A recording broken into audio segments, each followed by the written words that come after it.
Also breaking this morning, the US Central Command says it is launching more strikes on Iran. On social media, they released this video overnight.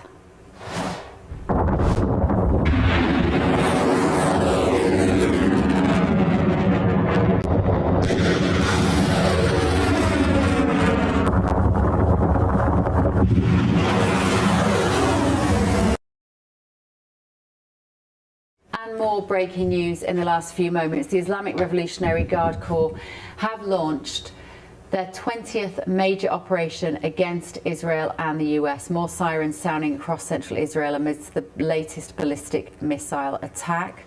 Also in London is our Home Affairs editor, Mark White. Mark, it's 5 o'clock in the morning. Some people will be just getting up now. What do we think we can expect throughout the next 24 hours or so?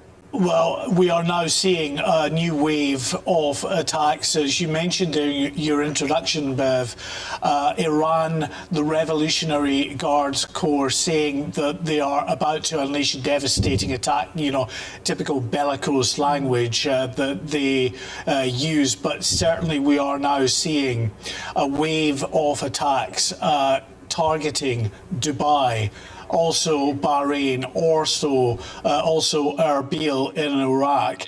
I think we've got some images now that we can show you, Bev, of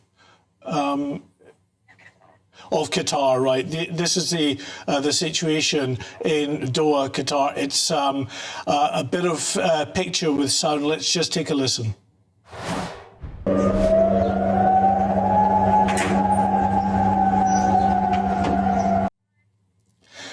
That looks to be fairly central in Bahrain. We know that the port district has come under a number of attacks, both with missiles and drones over the past day. And again this morning, it's being pounded. Now, the reason that Bahrain is significant, Bev, is that it is home to the US Fifth Fleet. The US Navy are in there in very significant numbers.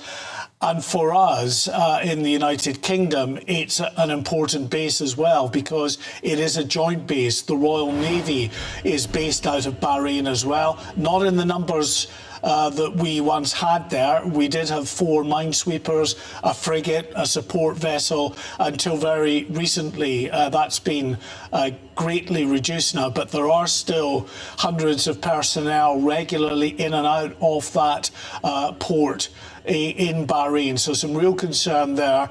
Clearly that's been targeted. The US base in Erbil in northern Iraq has been targeted. Dubai again targeted this morning. And people, I know that some of you commentators overnight were asking why Dubai. It's simply because Dubai, like these other locations, has played host to the US military. While there's not an official US military naval base there, it is one of the busiest ports for US naval vessels regularly docking there, including aircraft carriers. So it is seen clearly from Iran's point of view as a strategic location. But it's not lost, of course, on the Iranians either, Bev, that Dubai and indeed Abu Dhabi is full of expats from many countries around the world, full of tourists. It will and is causing a great deal of concern and alarm, people injured and worse potentially in those locations. And it's part, I think, of a two-pronged strategy from Iran. One, of course, to go after what they say are countries that are playing host to the US military, which is bombing Iran. But the other thing they're doing is ramping up the pressure on those countries in the hope that these Gulf states, in the hope that these Middle Eastern countries will get onto the White House and will demand a cessation of what we're seeing. Some hope, I think. Donald Trump has embarked on this process. I think he's determined to see it through.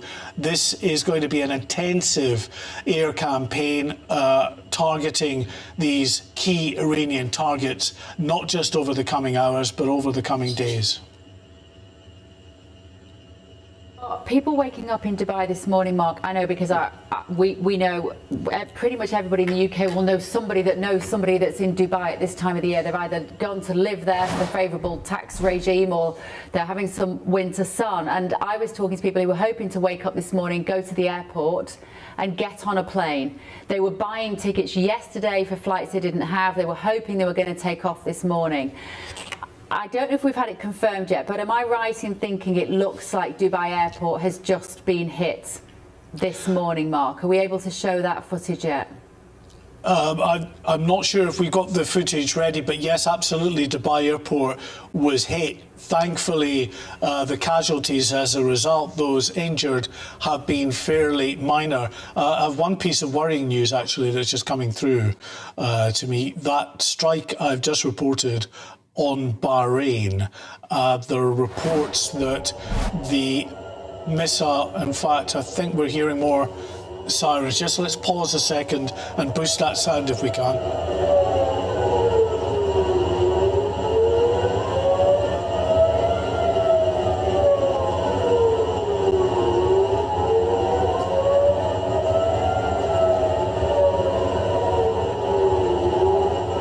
So you're hearing the chilling sound once again of the sirens sounding across Tel Aviv and right throughout central Israel. I'm just looking at this phone app that I have that I got when I was in Israel covering events after October 7th. It has lit up once more with red alert target postings from Tel Aviv right up to Netanya, further north, further south down, I mean as far actually as the western suburbs of Jerusalem. So some real concern that we're seeing, I think, a new day and a renewed effort by whatever is left of the Iranian military infrastructure to continue trying to take the fight to both Israel and, of course, those allies around the region. What I was saying before we heard the siren there in terms of this worrying development, the reports on Bahrain is that a hotel complex in Manama may have been struck by either a missile or debris from a missile. There are some images that we're going to endeavour to try to get to you as soon as possible. You can certainly see smoke rising. I think those images, where are those images from, guys? So that's this is Dubai. what we're looking at here, Mark. This is Dubai. So this is, I think this is separate. When you mentioned earlier about the fact that we've had confirmation there were 4 casualties, I believe that was the hit on Dubai yesterday, which may have been accidental. But what we're looking at here, I believe, and you might get clarification on this, Mark, is this is a recent strike on Dubai International Airport. Now, we know that there were lots of Brits that were going to head there this morning. They were hoping to jump on a flight. They were hoping the airspace wouldn't be closed and that they would just get out. They didn't care where they were going, whether going to Europe, going to Australia, anywhere, just to get out. Well, nothing, Mark, is leaving that airport anytime soon. Well, this is why we're in a very dangerous phase of this conflict, and it's why the message is always very clear from the Foreign Office in the UK and indeed other foreign ministries of Western governments, and that is shelter in place. Listen to what the local authorities in Dubai and elsewhere are telling you. Don't go to the airport just now. It is too dangerous. There are missiles flying in over Dubai and other localities, airspace, and indeed into and targeting the territory. So it's extremely dangerous. My advice is just hunker down, wait until there is a sort of a proper lull in what is coming over, and then get yourselves out of there. Yes, as you say, clearly the images there of Dubai, I'm seeing separate images of this strike that purports to be a hotel complex in Manama, Bahrain. I'm going to try and get that to our producers to get cut and on air. But yeah, I think the worrying thing is, Bev, that we may be looking at a repetition of what we had yesterday, which was very intensive salvos of missile and drone strikes from Iran throughout the daytime, which continued into the evening, but not to the same intensity.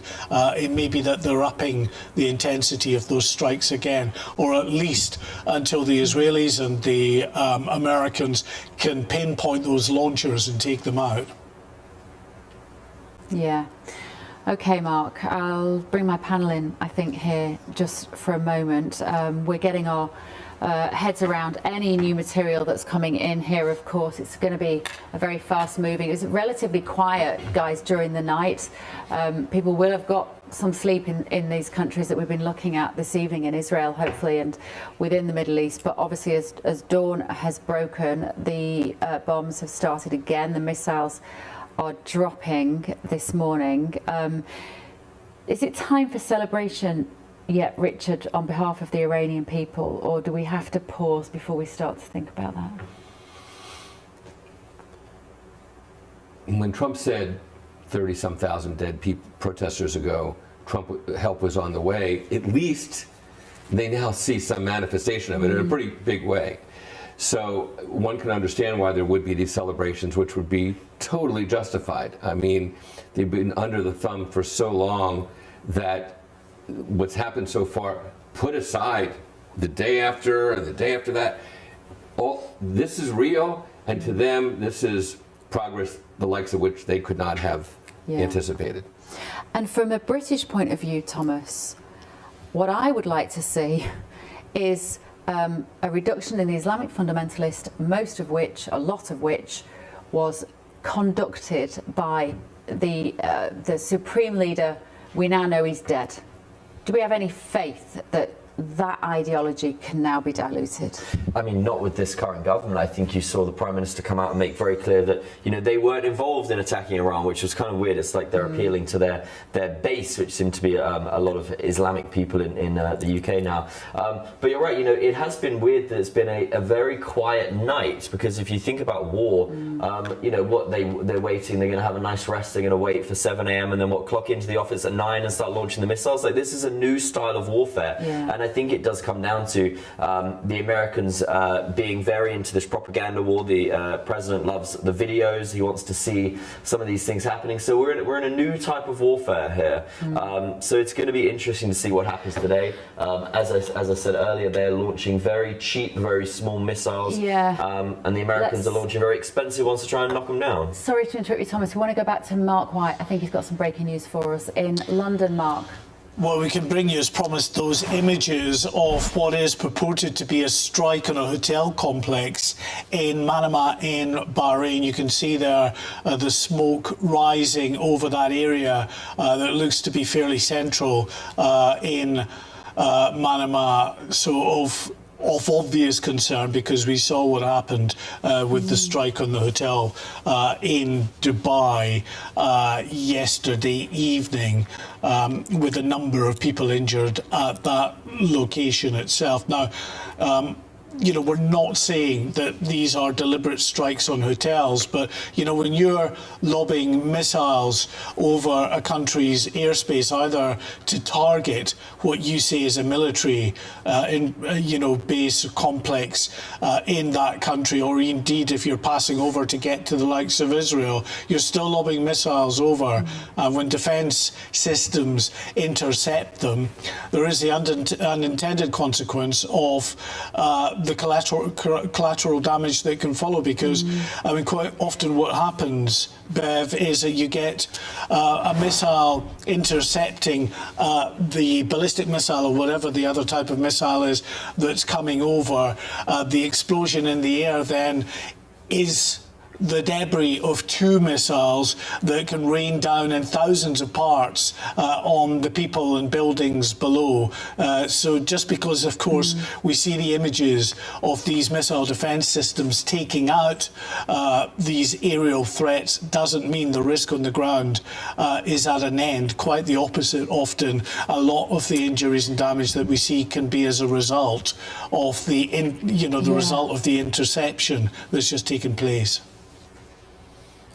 It looks like, according to reports, it's a five-star hotel that's been hit. It's the Crown Plaza Hotel in Manama, in Bahrain, as you say, Mark. Mark, one question that's occurring to me, given how many Brits live in these areas, I'm thinking in Bahrain, there will be a lot of people that work in the oil and gas industry that maybe live in that particular area. What happens in the event of the death of a British person in one of these territories? What position does that place Keir Starmer in, and what does he do then?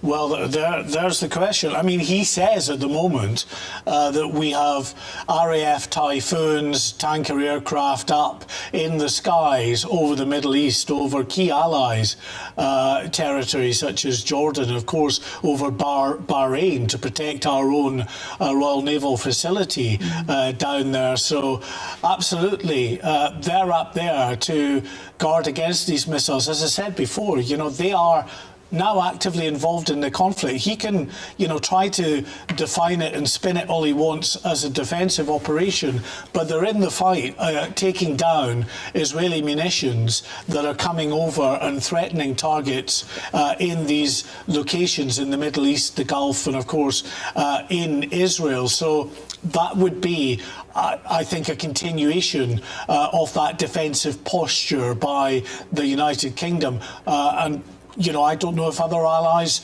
are going to get involved at this stage. Some key allies might well do, but at the moment, certainly Britain is there. We had bolstered just in the last few months the number of RAF Typhoons and these tanker support aircraft at RAF Akrotiri in Cyprus, which is our main RAF base in the region, in the expectation that there may well be significant and serious developments in Iran, because we've known for months, we've been talking about it, Bev, the build-up of US forces, the increasing threats from Donald Trump towards Iran that they must comply with efforts to, you know, move away from their determination to build up a nuclear missile capability. We knew that this day may well have been on the cards for some time. So the UK has been building up its posture in the region. And to answer your question, yeah, if British citizens are injured or worse, killed in what we're seeing, then of course it will just compound the need of the British government to ensure that we are actually there in significant numbers, stopping these missiles reaching these key targets.